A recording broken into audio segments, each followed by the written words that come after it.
নওগাঁর পত্নীতলায় তরুণ ব্যবসায়ী সুমনকে হত্যার প্রতিবাদে আজকে নজরুল বাস স্ট্যান্ডে ছাত্র জনতা মানববন্ধন করে এবং যান চলাচল বন্ধ করে দেয়। বিক্ষুব্ধ জনতা দীর্ঘক্ষণ রাস্তা অবরোধ করে রাখলে পত্নীতলা থানার ওসি এনায়েত রহমান এবং পত্নীতলা উপজেলার ইউনো আলিমুজ্জামান মিলন ছাত্র জনতার মানববন্ধনে উপস্থিত হয়ে আশ্বস্ত করেন এবং হত্যার ঘটনায় জড়িতদের দ্রুত গ্রেপ্তারের প্রতিশ্রুতি দেন।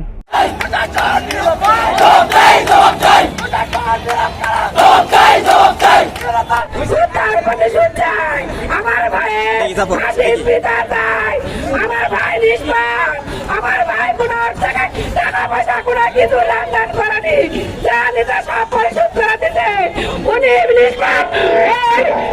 কিছু করে প্রলোভন দিয়ে আমার ভাই থেকে সব কিছু প্রলোভন করেছে।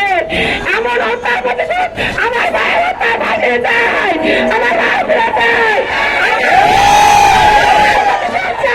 আমি টাকা চাই না, আমি রক্ষার বদলে রক্ষা চাই।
Gracias.